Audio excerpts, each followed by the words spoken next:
Queridos e queridas, paz do Senhor, é uma honra estar com vocês em mais um EBP, Enfoque Escola Bíblica de Obreiros, direto de Teófilo Otoni, da ADTO, Assembleia de Deus Ministério de Teófilo Otoni. Hoje tenho a honra de estar com meus grandes amigos e parceiros, colaboradores da Escola Bíblica, e gravando a lição de número 10, Jesus e o Dinheiro. Uma lição muito boa, vai trazer a reflexão do que nós estamos vivendo na atualidade. Hoje nós iremos comentar algo do que nós estamos passando em todas as igrejas no Brasil e também fora do Brasil. Na lição de número 9, nós falamos sobre as limitações dos discípulos, comentamos o fato dos discípulos andarem com Jesus, mas em alguns casos, alguns momentos, eles mostraram que parece que não conhecia o Senhor Jesus. Hoje nós vamos falar da lição número 10, Jesus e o Dinheiro, e eu quero iniciar essa lição mandando um grande abraço para Cláudia Guimarães, de São Francisco do Sul, lá em Santa Catarina. Wagner Matos, de Bordeaux, na França. Grande amigo Wagner, muito obrigado por compartilhar nossa lição e ter nos dado a honra de estar conosco na EBP em Foco. Célio, da Almeida Farma, aqui de Teófilo Otoni, presbítero Célio, que Deus te abençoe, meu amado. Gediel Frois e Lucas, lá em Mossoró, no Rio Grande do Norte. Amados, que Deus possa nos abençoar e derramar graça sobre vocês. Hoje eu tenho comigo grandes homens de Deus já conhecidos de vocês, presbítero Pedro e professor Marcelo. Amados, fique à vontade. A paz do Senhor para os irmãos. Mais uma vez estamos aqui reunidos para poder debater essa lição que é de grande importância para a nossa igreja atual e que os irmãos possam absorver o máximo que vocês puderem, estudem, procurem, pesquisem e passem para os seus alunos. Meus amados, a paz do Senhor, é um prazer mais uma vez estar aqui lecionando para juntos aprendermos um pouco da palavra de Deus, um pouco dessa lição de muita importância, Jesus e o dinheiro. É uma aula um pouco polêmica, mas nós estaremos aprendendo e debatendo um pouco dessa lição em nome de Jesus.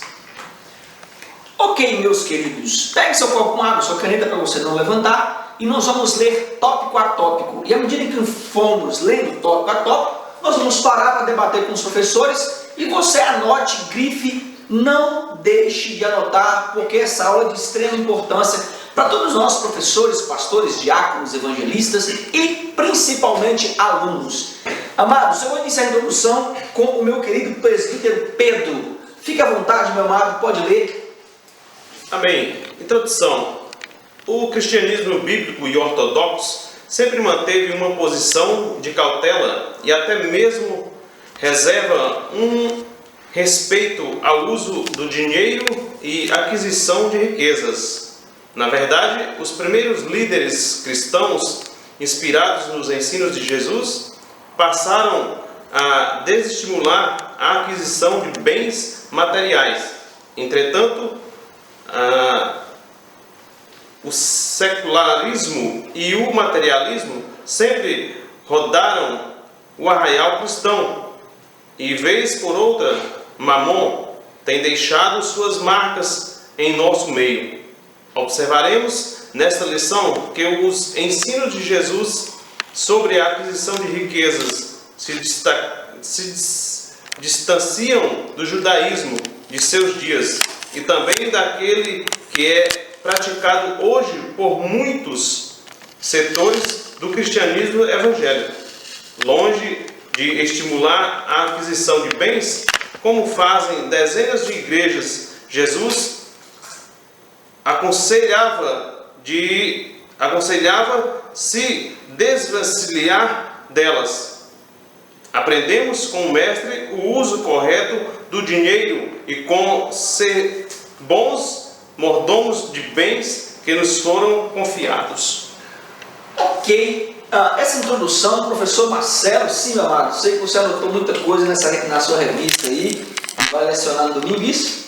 Iremos lecionar no domingo e também é uma lição, como o nosso querido presbítero irmão Pedro falou, é uma lição que traz muito polêmica, porque quando se fala em dinheiro, as pessoas às vezes, dinheiro e igreja, elas não conseguem assimilar uma coisa e outra. Falam, não, de igreja para quê? Se que Deus não precisa de dinheiro, para que dinheiro?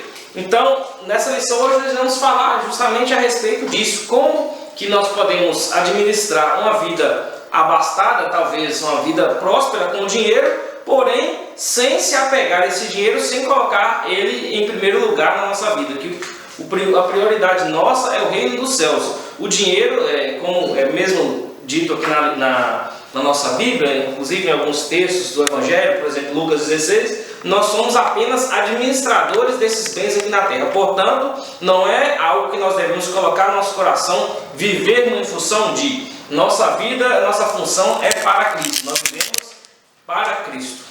Ok, eu gostaria de destacar para você, já nessa introdução, como disse o professor Marcelo, algo que me chamou a atenção, a palavra ortodoxo que aparece aí. A palavra ortodoxo veio da palavra ortodoxia, que significa doutrina reta e direta do nosso Senhor Jesus Cristo, deixada aos seus apóstolos e transmitida por estes aos pastores na atualidade. Explique, professor, aos alunos, e eles têm que entender que nossos pais na fé, eles firmaram um conceito que o sacerdote não poderia e não deveria adquirir bens. Onde eles acharam isso? Está baseado em Deuteronômio 18, o capítulo 1 e número 2, que diz assim, os sacerdotes levitas da tribo de Levi não terão parte nem herança com Israel, das ofertas queimadas do Senhor e da herança, da sua herança comerão. Por isso não terão herança no meio de seus irmãos. O Senhor é a sua herança, como lhes tem dito.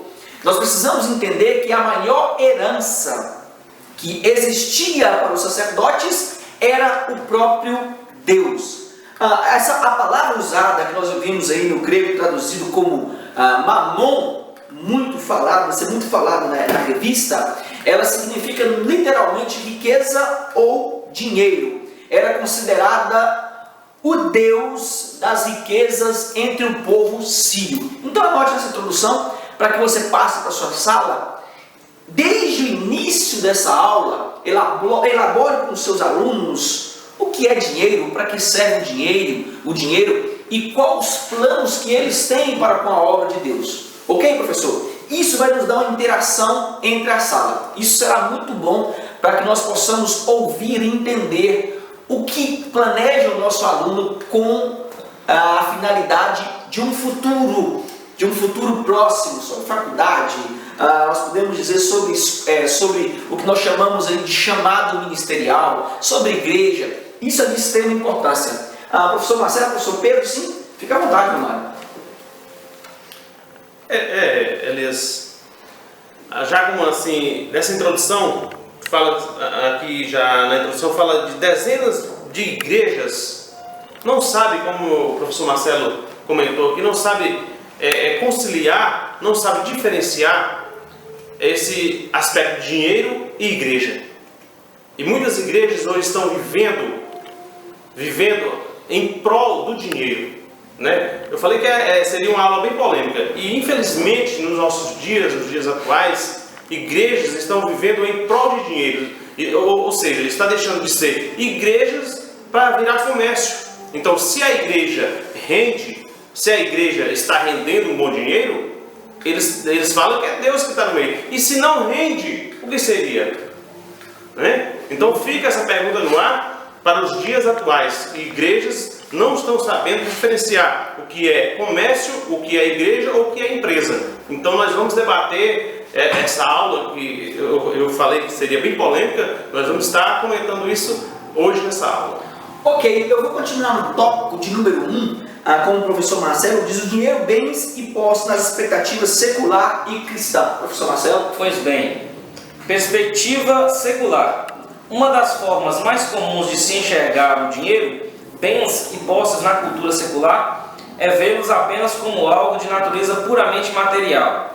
Tanto no mundo antigo quanto no contemporâneo, é possível observar que a realidade material pareceu sempre se sobrepor ao espiritual. O material passa a dominar a vida das pessoas, e isso inclui dinheiro, bens e posses. No mundo ocidental, essa forma de enxergar as coisas transformou-se em uma filosofia de vida que se recusa a enxergar outra coisa além da matéria.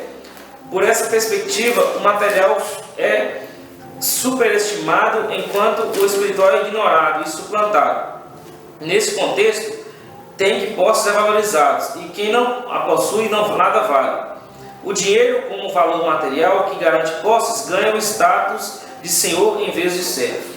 Eu gosto de tocar nesse ponto, que é interessante. Eu fiz uma pergunta lá em casa para estudar essa lição. A maneira que enxergamos o dinheiro como bem material é extremamente errada. E por quê?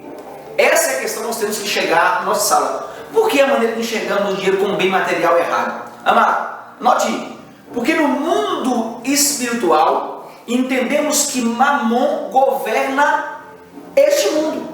Onde eu acho algo sobre isso, professor Elias? Mateus 6, o versículo de número 24, olha que interessante que diz: ninguém pode servir a dois senhores, porque ou há de odiar um e amar o outro, ou há de se dedicar a um e desprezar o outro.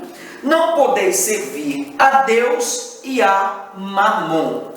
Logo, nesse texto, nós podemos entender que o príncipe deste século, ele cegou o entendimento de todos aqueles que se apegam ao sistema.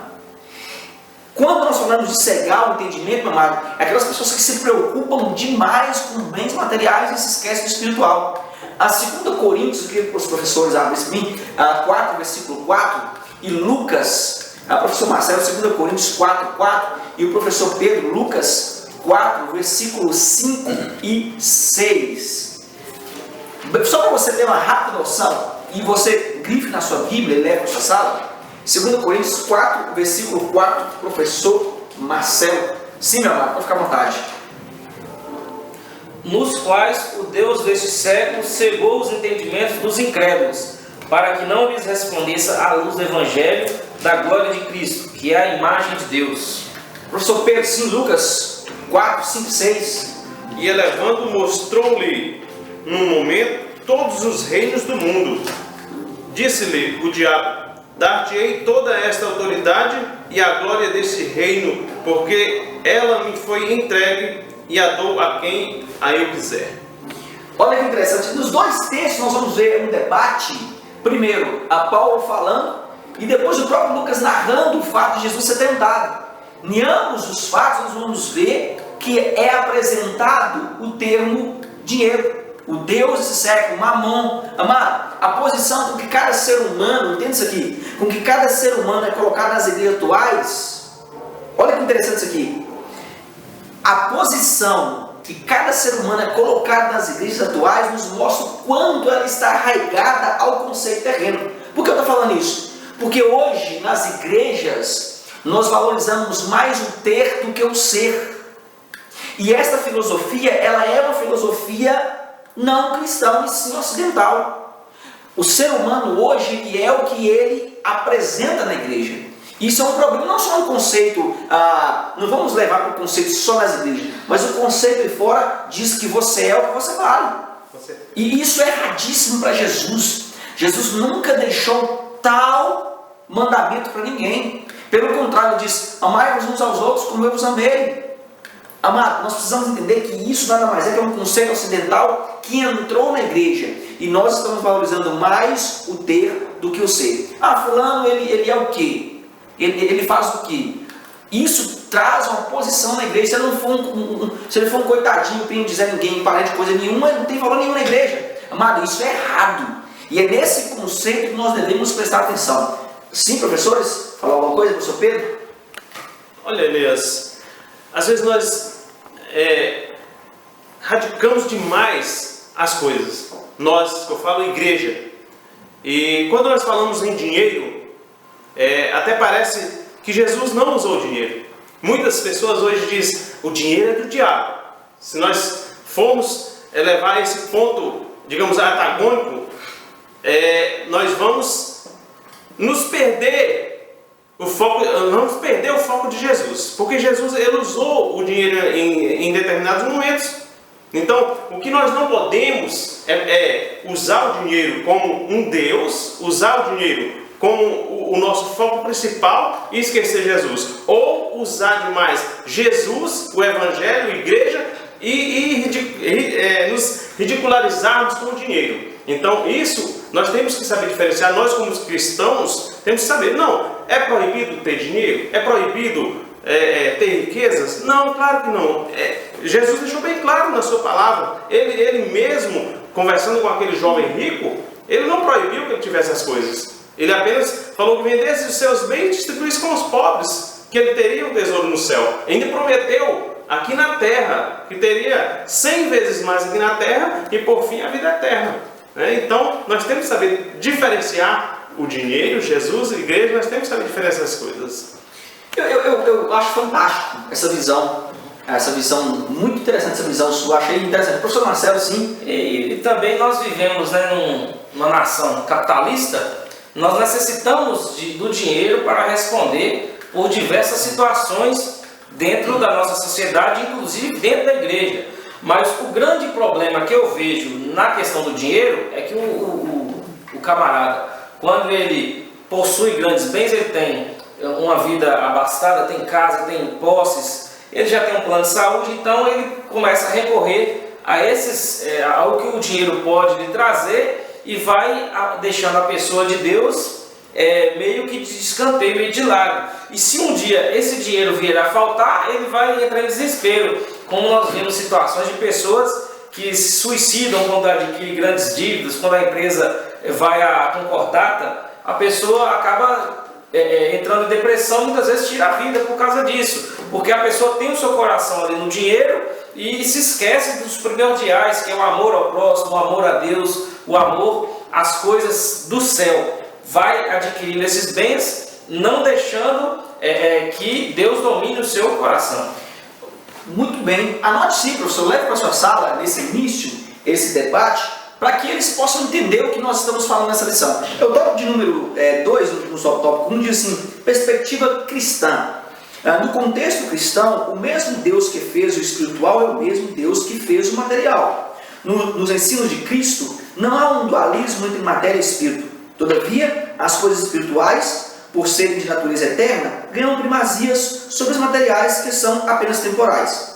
Na perspectiva cristã, portanto, as dimensões material e espiritual devem coexistir. Assim como servimos a Deus com o nosso espírito, nossa dimensão espiritual devemos também servir com o nosso corpo, nossa dimensão material. Dessa forma, quem se tornou participante dos valores espirituais deve também servir com seus bens materiais. Aqui o dinheiro, como o valor material, é visto como Senhor, mas apenas como um servo. Amado, eu queria que você abrisse nesse tópico número 2 na sua sala, subtópico número 2, Romanos 11, versículo 36. Eu vou pedir ao professor Marcelo para abrir para mim João 1, 2 e 3. O texto de Romanos 11, 36 diz o seguinte: porque dele e por ele e para ele são todas as coisas. Glória, pois, a ele eternamente. Amém. Na versão judaica diz: porque dele e por ele e por feitura dele são todas as coisas.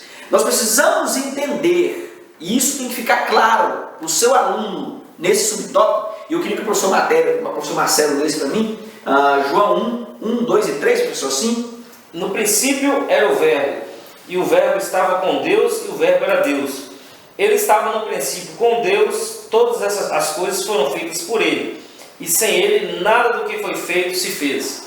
Olha que interessante, nesses dois textos, professores, há uma confirmação de que tudo foi por meio dele e para ele. Nessa confirmação, nós precisamos deixar claro que não existe um dualismo. O que é dualismo? Uma briga entre o que nós chamamos de matéria e espírito. Por quê? Porque ambos foram criados pelo próprio Adonai. O que temos é o que chamamos de primazia. O que é primazia? Primeiro no reino espiritual que supera o reino material. Por que o reino espiritual supera o reino material? Porque o reino espiritual ele é eterno. Em contrapartida, o reino material é efêmero. É o que nós chamamos de passageiro. Alguém quer falar algo sobre isso? Professor Marcelo, sim, amado, fica à vontade. E também nós entendemos também que o cristianismo, por ser uma crença de natureza escatológica, não estimulava a aquisição de bens materiais, né? Os próprios discípulos primitivos daquela época, eles acreditavam que Jesus viria na época da geração deles. Então, quando a igreja teve uma grande expansão naquela época, justamente por causa disso, nós precisamos evangelizar o máximo possível, pregar para mais pessoas crerem no Evangelho, porque Jesus vai voltar agora. E hoje nós não temos mais essa visão. Não se prega mais nas igrejas sobre o arrebatamento, sobre a vinda de Jesus. O que se prega, o que se vê é sobre a teologia da prosperidade. Tem igrejas aí que parecem mais lojas de material de construção, lojas de imóveis, lojas de tecido. Você vai adquirir aqui, leva um tijolo, leva uma fronha, uma meia, perdendo o foco. As igrejas perderam o foco do arrebatamento. E quando se perde o foco do arrebatamento, é até pesado dizer, né? Está desviado. A pessoa está fora do projeto de salvação, está fora do plano de salvação de Deus. Que o plano de salvação é Jesus, não é o dinheiro, não é a vida de bênçãos aqui na terra, vida de bênçãos de fartura, mas no céu, a vida eterna. Eu gosto de chamar vocês para esse debate porque vocês não têm medo de falar. E eu amo quem não tem medo de falar. Amado, você como professor não tem que ter medo de falar a verdade na sua sala, porque você é pensador e pessoas pensam como você. Eu vou continuar no tópico número 2 com o presbítero Pedro, que diz: dinheiro, bens e posses no judaísmo do tempo de Jesus. Professor Pedro. Bem, ricos e pobres. No judaísmo do tempo de Jesus, a sociedade estava dividida em dois grupos, os ricos e os pobres. Na classe mais abastada estavam os sacerdotes, participantes de uma elite que controlava o sistema de sacrifício e lucravam com ele. E os herodianos, que possuíam grandes propriedades. Um outro grupo era formado por membros da aristocracia judaica, que enriqueceu à custa de impostos de suas propriedades e ao seu comércio. O último grupo era formado por judeus comerciantes, que, embora não possuíssem herdades, participavam ativamente da vida econômica da nação. No extremo oposto dessa situação estavam os pobres. Estes eram o povo da terra, não possuíam nada e ainda eram oprimidos pelos ricos. Muito bem, professor. Nesse tópico de número 2 existe algo que me chamou muito a atenção e eu queria que você destacasse. O sacerdote, nessa época que nós estamos falando, ele era um mediador que ensinava a lei. Ele tinha o papel de ensinar a lei, mas ele principalmente oficiava os cultos religiosos de Israel. Os sacerdotes só podiam vir da tribo de Levi. No entanto, o simples fato de alguém ser levita, entende isso aqui, não o fazia dele sacerdote. Para atuar como sacerdote, era necessário ter um chamado específico de Deus. Entenda isso.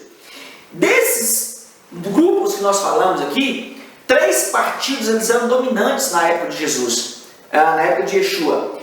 Os partidos saduceus. Esses saduceus, eles ficavam especialmente em Judeia. Depois nós tínhamos o que nós chamamos de fariseus, que eram pequenos grupos do comércio, como leu o professor Pedro, que dominavam por causa dos impostos por eles. E nós tínhamos o que nós chamamos de herodianos. Os herodianos, eles viviam na Galileia. Os herodianos, eles constituíam um partido político, anote isso, que favorecia as autoridades de quem? De Herodes. Eram partidários dos fariseus e dos saduceus. Eram 2 grupos. Esses grupos eles se uniam. Entenda, o que é aristocracia, para que você tenha noção dessa palavra. Aristocracia significa nobreza. É a classe social superior daquela época. O termo aristocracia tem origem no grego aristocateia. Esse termo significa governo dos melhores. Pequenas partes que governavam, porque eles se sentiam os melhores, os separados. A aristocracia é uma forma de organização social e política que o governo é monopolizado por uma classe privilegiada. Entenda isso. Esses pequenos 3 grupos, que eram os maiores, eles dominavam os demais. E os pobres, eles ficavam de lado. Jesus vem e tem um governo totalmente diferente, onde ele visualiza a alma, o ser, e não a posição social. Existe um texto em Tiago 2, versículo 6, que comprova bem isso aqui, que diz assim, olha que interessante, diz assim, Mas vós desonraste o pobre. Porventura não vos oprimem os ricos e não vos arrastam aos tribunais? Entende isso aqui, amado? Já um grupo de pobres oprimidos, eles estavam no oposto do que nós chamamos aí, oposto de lados, do que nós chamamos de fariseus e saduceus, e eles pagavam tributo para quem? Para o governo. Esse tributo cobrado por Herodes desfavorecia a classe de menor poder. E Jesus vem pregando para essa classe. Pregando o que? Um reino desse mundo? Não. Um reino de um mundo vindouro. E é por esse reino vindouro que Jesus será pregado na cruz do Calvário. É isso que nós precisamos entender. Alguém quer comentar algo sobre isso? Professor Marcelo? Sim? Muito bem falado. Esses fatores, existiam vários fatores que aumentavam a geração de pobres no mundo de Israel. E quando a gente analisa, são diversos fatores, né? Quando a gente analisa alguns deles, a gente observa que hoje não é muito diferente disso não. Por exemplo, a carga de impostos foi falada aqui pelo evangelista Elias. Os impostos que eles colocavam, que o Império colocava para o pessoal, era muito alto, muito alto. E quanto menor essa pessoa, essa taxa de imposto era alta, ela não tinha condição de administrar isso. Aí depois somava-se isso aos fatores de desemprego. Nas cidades havia uma grande concentração de desempregados, né? Porque o mercado às vezes não estava favorável e não tinha condição de contratar ninguém, às vezes um rico só tinha condição de ter apenas um servo para poder ali ajudar nos seus afazeres, e ia gerando grande desemprego. Um outro fator importante também é a morte do chefe de família. Quando morria um chefe de família, se os filhos fossem muito pequenos, a viúva ficava numa grande situação de pobreza. Às vezes o chefe morria por uma doença ou uma questão de guerra, aí gerava uma grande pobreza para aquela família. Como que eles iam se manter? Uma senhora viúva com filhos pequenos que não podiam trabalhar. Dívidas, né? Deixava às vezes dívidas normais, né? Que a pessoa... E os próprios impostos. Os impostos, nesse caso, não eram parados de cobrar, né? Tinha também questões de seca e fome, que às vezes passava por um momento tão grande de seca, ou então de pragas que ocorria, e a questão da agiotagem, que era proibido fazer agiotagem, e eu acho que foi no texto de Êxodo 22, 25, se puder ler também, era proibido cobrar juros, eles cobravam juros e impostos altíssimos. Analisando esses fatores, eu até pergunto para vocês aqui, se alguém tem alguma semelhança, ou talvez não tenha, com o Brasil hoje, eu não sei. Parece que essa semelhança é mera coincidência. É mera coincidência, que parece que está falando aqui, parece que está falando de Israel, mas parece que é o Brasil. Que hoje nós temos, não é interessante falar, mas a carga tributária que nós temos, e depois o cala-boca, como diz assim, podemos dizer, para o povo, isso vai gerando uma condição de pobreza, acima de pobreza, muito além. Essa semana mesmo eu assisti televisão, eu vi uma reportagem que um moço lá, um eletricista, foi preso porque ele foi no mercado e roubou uma peça de carne lá de 2 quilos, porque o filho dele estava passando fome. Ele já tinha 2 dias sem comer e ele precisou roubar aquela peça. Aí o pessoal da delegacia, os detetives, fizeram uma coleta lá para fazer uma feira, fizeram uma cesta básica para ele, deram ele e pagaram a fiança. Mas aí, muito bonitinha a atitude deles lá. Mas e a condição desse camarada? Ele falou, eu não consegui fazer minha feira porque eu não adquiri, não veio no tempo certo o benefício que eu recebo. Aí eu pergunto, será que o benefício está gerando uma condição maior de pobreza, não deixando a pessoa trabalhar, ou porque já está ruim mesmo a situação, já não tem emprego, já não tem condição? Então, o próprio sistema, ele tende a prejudicar a vida do ser humano, prejudica a vida, quem está rico fica mais rico, né? E o pobre fica mais pobre. Mas há a solução para o crente, a solução é essa, é buscar a Deus, porque isso tudo é passageiro, mas aquele que está com o coração diante de Deus, está com o coração em Jesus, mesmo que venha essas dificuldades, no final ele vai ter a sua glória, vai ter a sua recompensa. Sobre o texto que o senhor acabou de falar, professor Marcelo, Êxodo 22, professor, versículo 25, é interessante que ele diz, olha que interessante: se emprestares dinheiro ao meu povo, ao pobre que está contigo, não haverás com ele como credor que opõe juros. Na versão judaica, como o credor que opõe usura. Muito prezado esse texto aí. Eu vou continuar no tópico número 2 com o próprio Marcelo. Sim, pode ficar à vontade. O que o Marcelo está falando aqui, nada justifica, eu costumo dizer, né, que a gente condenar aquilo que é errado não significa que nós estamos certos, né? Então Jesus, ele classifica os pobres que estavam no meio desse tiroteio, digamos assim, no meio dessas duas classes, no meio desses dois grupos, e Jesus quebra esse paradigma e traz os pobres para si. E Jesus falando em Mateus, no capítulo 5, no sermão das bem-aventuranças, ele classifica os pobres como os ricos nos reinos de Deus, né? Eles bem-aventurados pobres, porque deles é o reino de Deus. Vem a explicação teológica e agora vem a Bíblia falando a respeito disso aqui. Muito bem lembrado do presbítero Pedro, amado. Um tópico excelente. Eu vou continuar no tópico número 2 aqui, no tópico 2, generosidade e prosperidade, com o professor Marcelo. Vamos lá. Na cultura judaica, nos dias de Jesus, a posse de bens materiais não era vista como um mal em si. O expositor bíblico P.H. Davids observa que os exemplos de Abraão, Salomão e Jó serviam de inspiração àqueles que almejavam a prosperidade.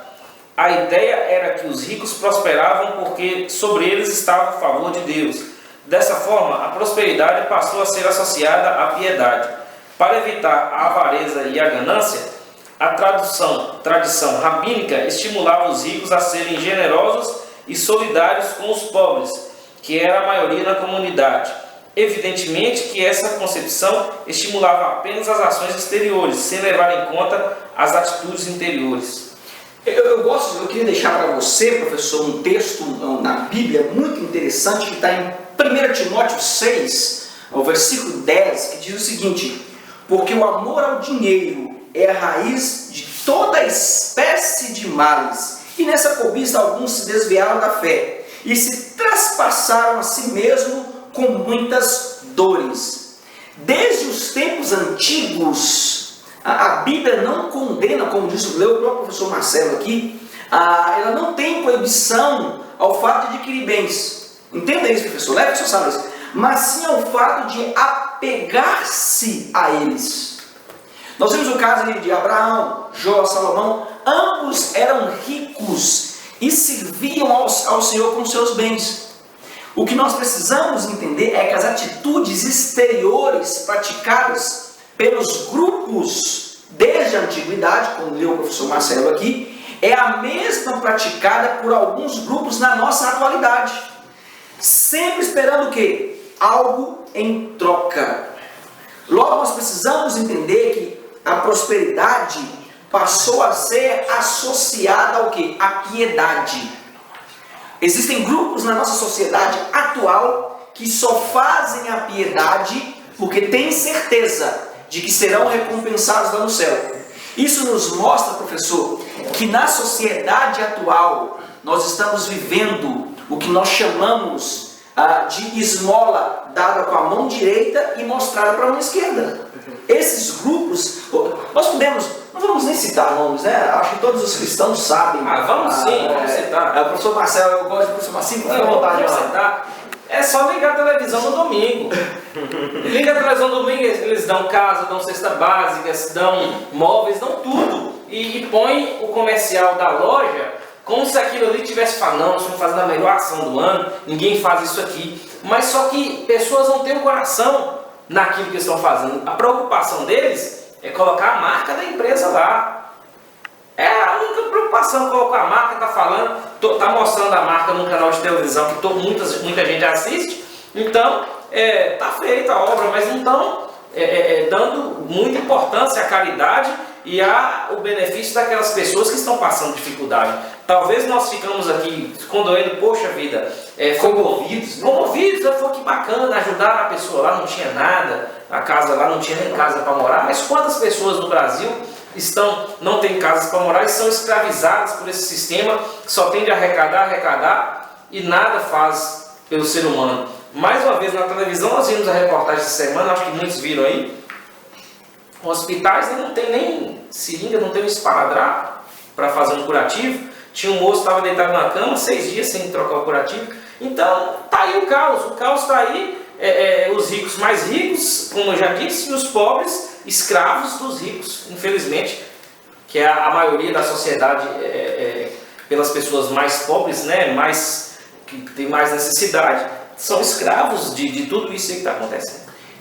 Esse tema é um excelente tema para que seu aluno reflita acerca do que ele tem feito na sociedade atual. Eu quero deixar para você, professor, que uma excelente forma de você abordar essa lição é trazendo o seu aluno à realidade do que estamos vivendo, levando ele para um asilo, levando ele ao hospital para evangelizar. É a melhor forma de você mostrar o que verdadeiramente a igreja está vivendo. Tópico de número 3 diz dinheiro, bens e posses nos ensinos de Jesus. Tópico número 1 diz: Jesus alertou sobre os perigos da riqueza.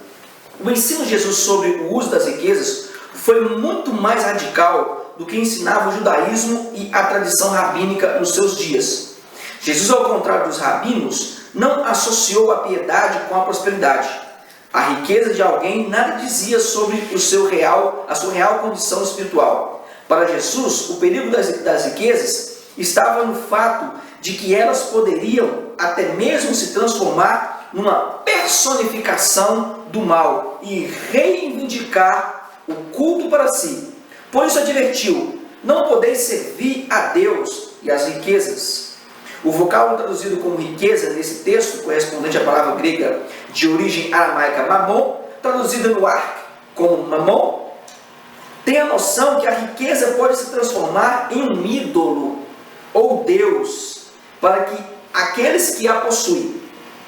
Nesse aspecto, as riquezas tornam-se um obstáculo no caminho daquele que serve a Deus. Amado, eu achei interessante que Jesus combate veementemente a prática de associarmos a riqueza com a situação espiritual. Não só porque alguém rico, entenda isso aqui, isso aqui eu acho de extrema importância para o professor, não só porque que alguém rico e a sua espiritualidade não é demais com o que está associado a si mesmo. Não quer dizer que a pessoa é rica, que ela está bem espiritualmente. Jesus combateu isso porque naquela época se entendia que quem tinha muitos bens era abençoado por Deus. Jesus entra combatendo esse mal e dizendo: não é porque você é rico que você está bem espiritualmente. Existe um caso muito famoso na Bíblia, professor Marcelo, Lucas 18, o versículo 18 e o 23 para mim, só para você ter noção, professor, de que o estado elevado, a posição elevada não quer dizer riqueza espiritual. Sim, professor Marcelo, pode ficar à vontade. 18 e o 23. Lucas 18, Lucas capítulo 18, versículo 18 e 23. Vamos lá. E perguntou-lhe um certo príncipe, dizendo: bom mestre, que hei de fazer para herdar a vida eterna? Versículo 23. Mas ouvindo ele isso, ficou muito triste, porque era muito rico. Olha que interessante. Na atualidade, tem muitas pessoas que estão ficando doentes, porque se apegaram aos seus bens. E elas não conseguem quebrá-los como elas faziam e fazem com os ídolos. Porque em contrapartida, professor Marcelo, professor Pedro, nós precisamos entender que o ídolo, ele é visível, ele é barro. Eu consigo quebrar essa caneca porque eu estou vendo. Mas e o meu dinheiro que é espiritual que eu não posso ver? É essa reação que o portador do bem, ele tem que entender que ele está lidando com algo que não é material, e sim espiritual. O dinheiro, ele não é material, ele é espiritual. Porque quem lançou o sistema no mundo foi o que nós chamamos de Mamon. E ele é o Deus desse século, desse atual sistema que nós estamos vivendo. Então, professor, tem pessoas doentes por causa do dinheiro. Vocês conhecem alguém assim, amados? Pode citar alguma coisa, algum fato assim? Eu tive um vizinho que ele contraiu uma grande dívida, né? A casa dele é uma casa, quase uma mansão, né? Piscina, garagem para vários carros, para 8 carros, né? Casa de 3 andares, e ele tirou a própria vida enfocado na área de serviço. Então, por causa desse amor ao dinheiro, nós ficamos sabendo que ele contraiu uma grande dívida e não sabia como fazer, foi lá e tirou a própria vida no amanhã.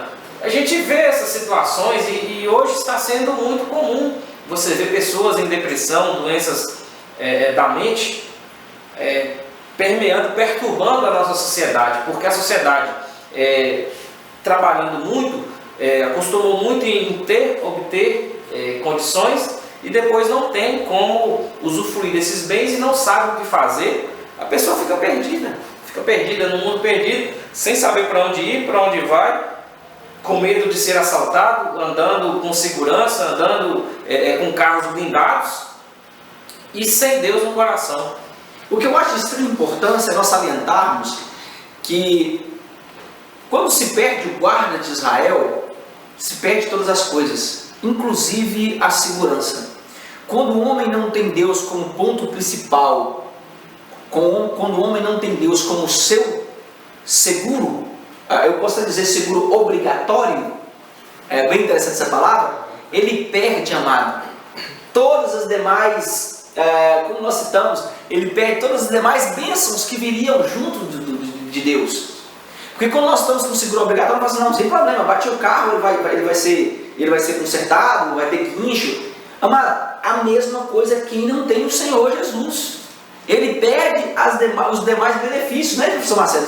E quando a gente tem um seguro do carro, o dia do vencimento está pago. Ninguém esquece de viajar com o carro sem pagar o seguro, porque você sabe, se acontecer algum sinistro com o veículo, alguma coisa que acontecer, você sabe que a seguradora não irá cobrir se você não tiver em dias com os pagamentos das mensalidades. Da mesma forma, Jesus. Se você não está em dia com Jesus, meu amigo, você está enrolado. E voltando aqui, mudando um pouco aqui o assunto, Elias tinha falado aqui do capítulo de Lucas, versículo 18, eu estava lendo aqui o versículo 22, e quando Jesus ouviu isso, disse-lhe, ainda te falta uma coisa, vende tudo quanto tens, reparte-o pelos pobres e terá um tesouro no céu, depois vem e segue. Jesus fez aquilo que ele olhou dentro do coração. Jesus tem essa propriedade de ver o coração da gente, ver o nosso interior. Jesus sabia que aquele príncipe tinha a vida dele no dinheiro. Não é o que fazem hoje as igrejas da teologia da prosperidade, que falam, você vende tudo, traz a chave do seu carro e põe aqui, traz a chave da sua casa e põe aqui. Não é isso não é isso que Deus quer de você não. Deus quer uma entrega total da sua vida, que a sua vida seja entregue para Ele, não que você vá se desfazer de tudo que você tem. Agora, se você tem uma vida que é dependente de tudo, das riquezas, você depende do dinheiro para tudo. Se você tem uma doença, em vez de você fazer uma oração, se recorre ao cartão do plano de saúde. Você tem um problema com algum irmão, você vai lá no banco, tira o dinheiro e resolve. Essa situação que é perigosa, que você já não recorre mais a Deus, já não tem mais uma vida de jejum e oração e não tem nenhuma intimidade com Deus. Era isso que aconteceu com aquele jovem. Ele conhecia as leis, conhecia o Pentateuco, conhecia a Torá. Ele era um praticante da religião judaica, mas só que ele tinha o seu coração, ele não tinha um amor direto a Deus. Tanto que ele não reconheceu Jesus como Deus, ele como um homem, como um mestre, bom mestre. Um mestre qualquer, um mestre bom que estava ali trazendo alguns ensinamentos interessantes para ele. Mas quando Jesus falou do dinheiro, ele não achou nem um pouco interessante e achou fora. Até um modo de ironia, ele é bom mestre. Bom mestre, irônico, né? Eu acho interessante. Igual nos programas de humor, né? Quando a pessoa quer massagear o ego de alguém, amado mestre, e faz toda aquela cerimonial para poder agradar uma pessoa. Ele não conseguiu agradar Jesus. Ele tentou com a pessoa errada. Talvez já tivesse esse costume na sociedade de agradar as pessoas para conseguir alguma coisa em troca, mas com Jesus ali não deu certo, porque Jesus olha não para a vida exterior, mas para o coração da pessoa. continuar aqui no tópico número 2, Jesus ensinou a confiança em Deus. Professor Pedro. Jesus ensinou a confiança em Deus. Embora Jesus tenha mostrado que as riquezas podem até mesmo se tornar uma personificação do mal, ele não as demonizou. No entanto, na perspectiva lucana, Jesus descoraja a aquisição de riquezas e estimula a confiança em Deus. E havia uma razão para isso. Logo após mostrar os perigos da avareza a alguém que queria fazer dele um juiz em uma questão relacionada a uma herança, Jesus revela a seus discípulos que a melhor forma de se proteger desse mal é confiar inteiramente na provisão divina. As riquezas dão a falsa sensação de segurança e de independência das coisas espirituais. Daí sua recomendação para não se confiar nelas. Eu acho interessante que Jesus, anote isso aí, professor, ele nunca demonizou bens. Pelo contrário, ele sim, olha isso aqui, mas sim como pode dizer isso aqui? Quem o possuía e o usava como se fosse a única fonte da vida. Entenda isso. Ele nunca demonizou os bens, mas sim quem o possuía e o usava como se fosse a única fonte da vida. Onde eu acho alguma coisa sobre isso, professor Elias? Lucas 12, 20 e 21. Existe um texto fantástico na Bíblia. Professor Pedro, Lucas 12, 7. Professor Marcelo, Lucas 12, 20 e 21. Sim, professor Marcelo, fica à vontade. Lucas 12, 20 e 21. Mas Deus lhe disse: louco, essa noite te pedirão a tua alma, e o que tens preparado para quem será? Assim é aquele que para si ajunta tesouros e não é rico para com Deus. Professor Pedro, seu texto, Lucas 12, versículo 7. Até os cabelos da vossa cabeça estão todos contados. Não temais, bem mais valei do que muitos pardais. Olha que interessante. Enquanto ao rico que diz: hoje eu posso folgar, regalar, Jesus diz assim: louco, hoje te pedirão a tua alma, como disse o professor Marcelo, acabou de ler. O texto de Lucas 12, versículo 20 e 21. Em contrapartida aos talmadins, Jesus os mostra a dependência que eles deveriam ter de Adonai. E diz: até o cabelo das vossas cabeças estão contados.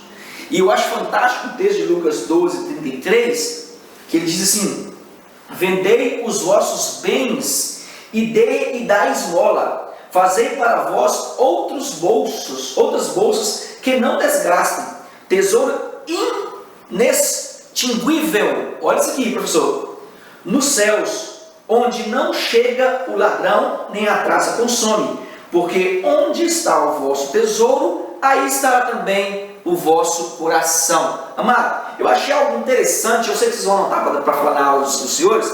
A jornalista Valério Mesquita, do jornal de hoje, a reportagem dia 2/5/2015, ele disse algo fantástico. Ele diz: o dinheiro é o verdadeiro inimigo e um dos únicos rivais de Deus. Por quê? Porque o dinheiro é o Deus visível, em oposição ao verdadeiro Deus que é invisível. Isso é muito profundo, meu amado.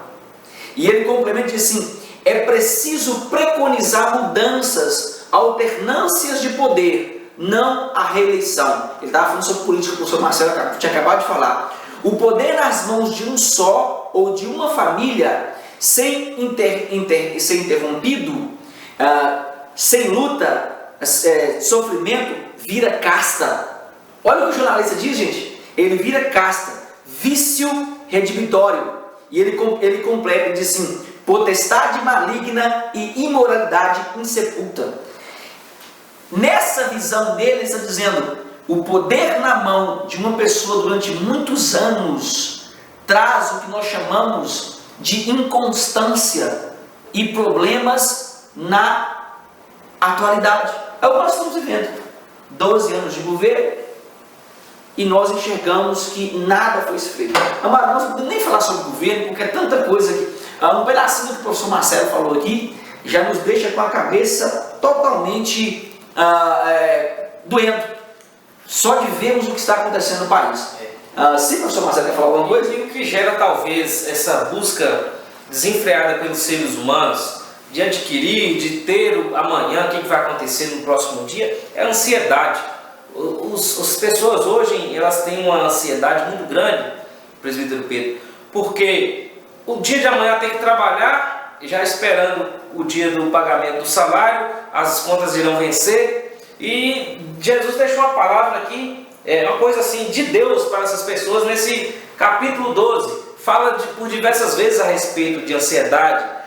Por exemplo aqui, o versículo 22, e disse aos seus discípulos: portanto vos digo, não estejais apreensivos pela vossa vida, sobre o que comereis, nem pelo corpo, sobre o que vestireis, mas é a vida do que o sustenta, e o corpo mais do que as vestes. E fala ainda nos versículos posteriores, por exemplo, 27, considerai os lírios do campo, como eles crescem, não trabalham, nem fiam, e digo-vos que nem ainda Salomão em toda a sua glória se vestiu como um deles. Esse texto é muito profundo, que fala sobre o cuidado de Deus para as nossas vidas. E nós, por muitas vezes, Deus ele está talvez tão palpável como o dinheiro que está à vista ali, como as coisas materiais, a pessoa acaba se esquecendo da pessoa de Deus e busca e vive por conta do dinheiro, porque sabe, se eu não tiver uma vida boa, se eu não puder dar uma boa condição para os meus filhos, já que eu não tive, então os meus filhos não vão conviver bem na sociedade, não vão ter oportunidades de emprego, e vão criando esses paradigmas como justificativa para poder adquirir bens e mais bens, e vão se esquecendo, mais uma vez eu digo, vão se esquecendo do principal, que é Jesus. Nosso foco vai se apagando, Jesus vai ficando distante, e essas coisas da terra começam a abafar a vida do crente, começa a abafar, ofuscar a pessoa de Jesus na vida das pessoas. Eu vou continuar no tópico de número 4, e eu acho interessante esse tópico: dinheiro, bens e posses, mordomia cristã, com o professor Marcelo. Sim, meu amado, fica à vontade. Vamos lá. Avaliando a intenção do coração. Os léxicos definem a avareza como um apego demasiado e sórdido ao dinheiro e mesquinhez. Vimos que, para evitar esse mal, a tradição rabínica estimulava as práticas filantrópicas e solidárias.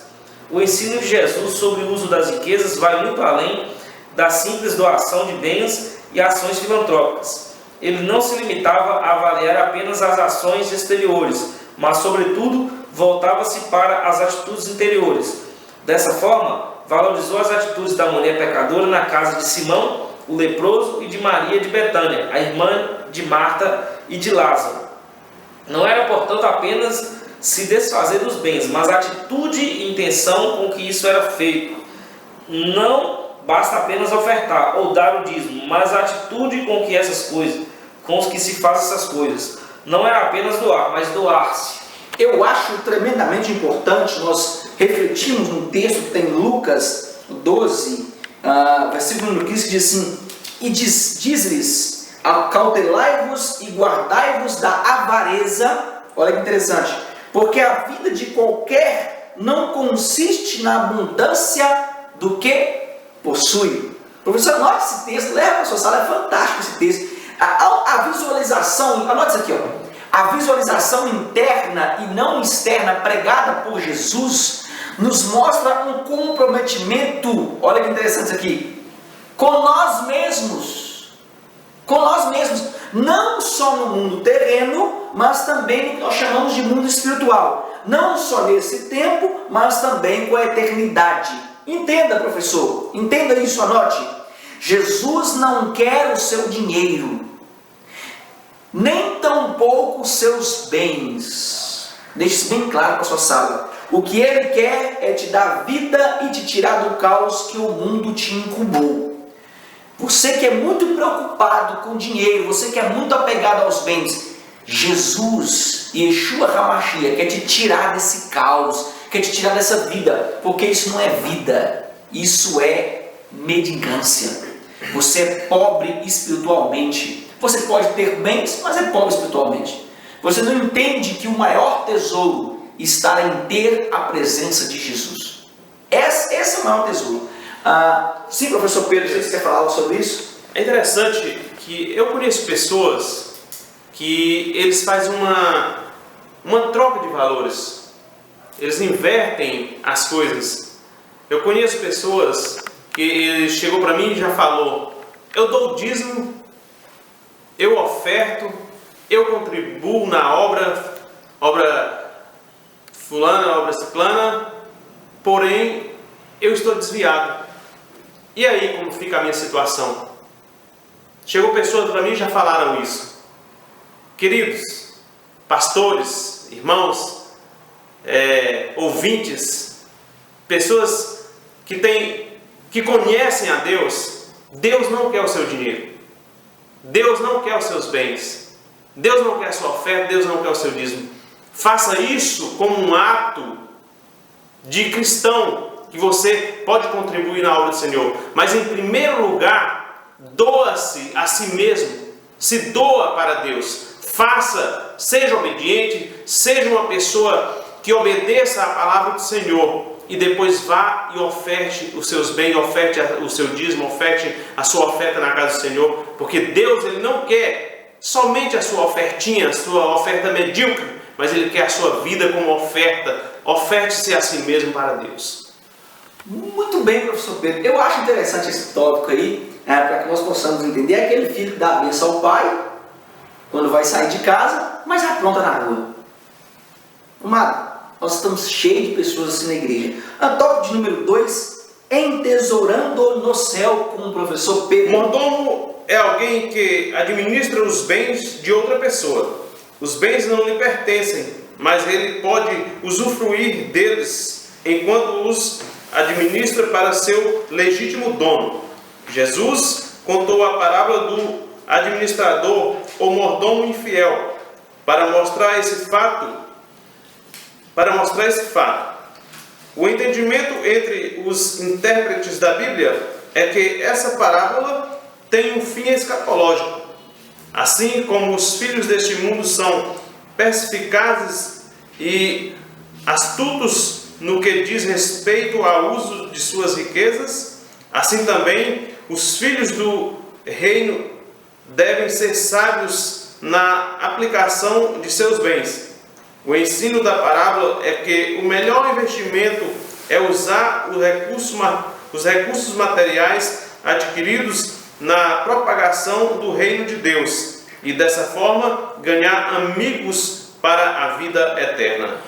Muito bem, professor. Nesse tópico, Filipenses 4, versículo 19, professor Marcelo, sim, 4, 19. O meu Deus, segundo as suas riquezas, suprirá todas as vossas necessidades em glória, por Cristo Jesus. Olha que interessante. A quem Deus confiou riquezas, anote isso aí na sua revista, para você ler para a sua sala. Mas se você precisar do material, me peça abaixo do link do vídeo, que eu vou ter o prazer de te mandar. A quem Deus confiou riquezas, Ele confiou o ato da mordomia, o exercício e a capacidade de administrar. Olha que interessante. Talvez eu não sei administrar quanto você que é rico, por isso que eu sou mais pobre. Isso é interessante. Entenda. Podemos entender que a parábola, isso aqui é interessante, do bom administrador, ela tem um fim escatológico. Por quê? Se somos bons administradores e mordomos de Deus, de tudo que Adonai nos confiou neste mundo, com certeza teremos parte na riqueza eterna que Yeshua nos preparou, que é morar na Nova Jerusalém. Por que eu estou falando isso? Porque tem pessoas que não conseguem administrar os filhos, ele não consegue administrar a casa, ele não consegue administrar o ministério. Professor, amado professor, existem professores que ele leciona uma vez no mês e ele diz que não tem tempo para estudar. Amado, como você quer administrar as coisas do céu se você não sabe administrar nem as da terra? Deus te confiou um cargo, então você tem que administrá-lo da melhor maneira possível. Porque não é você quem desempenha, é o próprio Espírito Santo quem desempenha através de você. A Bíblia chega a me dizer que o Espírito Santo e o próprio Jesus disse para os discípulos: na hora exata eu colocarei na vossa boca. Então é necessário que você estude, é necessário que você leia revista, é necessário que você veja videoaulas, e você tem um mês para planejar a sua aula. É um mês que você tem para dizer: Senhor, me guarda, me cuida. Deus, toma minha sala em tuas mãos. Estudar lição, fazer algo diferente para a sua sala. Amado, o comprometimento, a mordomia que nós temos com as coisas de Deus é a mesma mordomia que Ele tem com a nossa vida. Se eu sou relaxado para com as coisas de Adonai, Deus tampouco vai cuidar das minhas coisas. A Bíblia diz que nós precisamos cuidar primeiro das coisas de Deus, e as demais coisas você serão acrescentadas. Eu não sei se você está gostando de falar alguma coisa, né, professor Marcelo? Sim, fica à vontade. No próprio diálogo de Moisés com Deus, né? Quando saiu o chamado para libertar o povo de Israel, Moisés: não, eu não sei falar. Aí Deus: não, vamos mandar Arão. Mas eles não vão acreditar. Não, você pega seu cajado, joga no chão, ele vai se transformar numa serpente, pega a serpente pela cauda e coloca a mão na sua pedra, vai transformar no leproso. Então, Deus, ele vai te ajudar na sua caminhada, contanto, tem um porém você tem que estar disposto a fazer a obra de Deus. Se você não está disposto, meu amigo, não adianta. Se você não tem vontade, ou se você quer fazer a obra de Deus só por status, que às vezes também é bonito. A pessoa você está na igreja lá há quanto tempo? Eu sou membro da igreja há 20 anos. Qual o seu cargo na igreja? Então é bonito a pessoa às vezes expor esse cargo, mas a pessoa muitas das vezes não faz nada na igreja. Então chega, cumprimenta, às vezes não serve, me desculpe a expressão, não quero desmerecer ninguém, mas não serve para ficar na porta da igreja cumprimentando quem entra e quem sai. Beleza. Já que nós estamos falando nessa lição a respeito do dinheiro, Jesus e o dinheiro, existe pastores, não especificamente na nossa igreja, mas pastores que vivem de um bom salário. Aí eu me pergunto, e se pessoas que vivem de 10 salários, pessoas que vivem de 50 salários mínimos, como eu já vi pastores aqui que veio pregar na nossa igreja e falam que ganha 50 salários mínimos, e se o seu salário fosse um salário mínimo, será que você faria a obra do Senhor? Será que esses pastores que largam a obra do Senhor por estar ganhando um salário mínimo e recebem uma proposta de uma empresa e diz: olha, eu vou só construir a minha casa, vou comprar o meu carro, vou organizar a minha vida financeira e depois eu volto para o pastorado, e abandona a obra do Senhor, será que você realmente faz a obra do Senhor, ou será que você estava visando as ofertas de Mamon? Fica essa pergunta no ar. Isso aí já tem meio que resposta nessa pergunta.